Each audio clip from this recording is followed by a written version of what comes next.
Hi, I'm theater critic Jay Handelman here with arts editor Susan Reif for another edition of Spotlight on the Arts, and we're going to tell you about some of the things that we're looking forward to in the coming week. So Susan, why don't you get us started?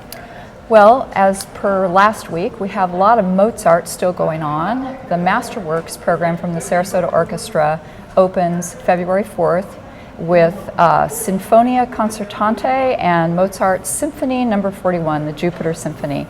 And we'll have a couple of guest musicians. The guest soloists are a father and son pair from Russia. Sergei and Andrei Dogadin will play the viola and the violin. They'll be playing with Anu Tali at the podium on that. And continuing with the Mozart theme, the opera opens Così fan tutti, which means thus do all, February 6th through March 13th. And that's an opera buffo from Mozart that will be a comic opera, and they'll have a great time with that. A real contrast to the tragedy of the other operas that they're going to be doing this year. Exactly. Well, they're not all tragedies this year. So we're going to go from Mozart to something completely different, which is the Book of Mormon, which is coming to the Van Wezel Performing Arts Hall February 9th to the 14th. It's a one-week run. And this is the musical by the creators of South Park and Avenue Q. It's a very tongue-in-cheek, kind of raunchy, kind of shocking musical about Mormon missionaries who get sent to Uganda and try to introduce the religion there and face warlords and AIDS and all sorts of crises. And it's all intentionally funny. And the musical, we can't be sure, but it looks like the musical is sold out. But you may be able to get tickets.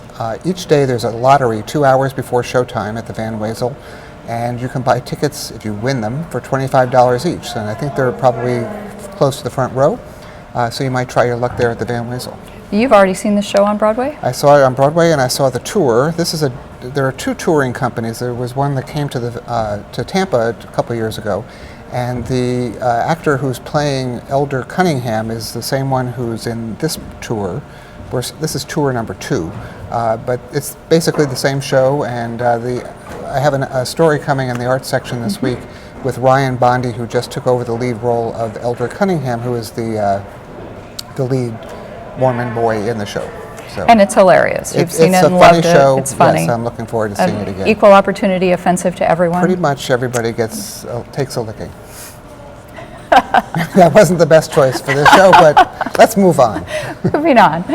I just this morning was up at the Ringling Museum of Art taking a media walkthrough on their exhibit that opens on February 5th, Ink, Silk, and Gold.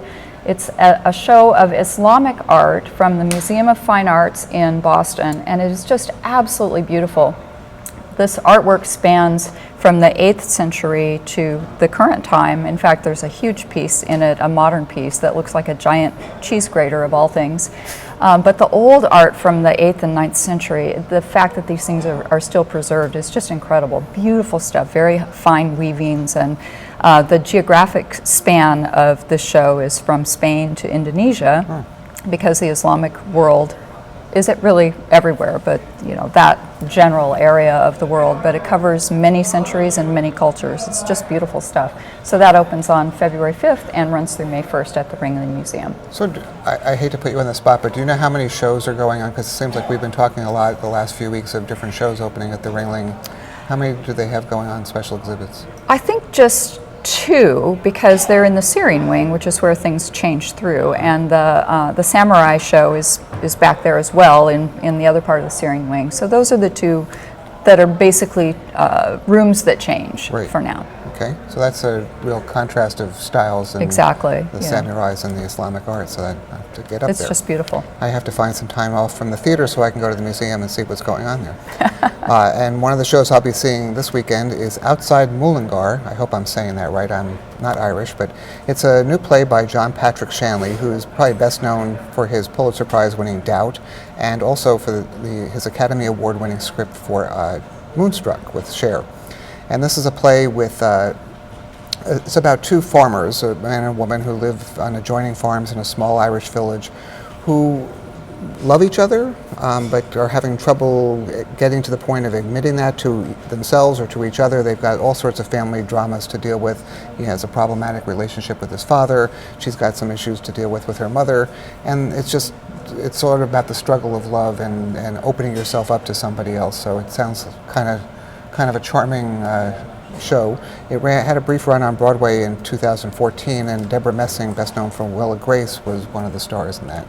And this production is directed by Kate Alexander, stars Gil Brady, who has been here in mostly musicals, inspired Lunacy and Spamalot, so he's done a lot of light roles, so he gets to show something a little different, and he's playing opposite a woman named Claire Warden, who is new to FST, so we'll see how she does this weekend. And then after you've seen it, you'll know how to pronounce the title? I hope so, but that doesn't mean I'll be able to repeat it.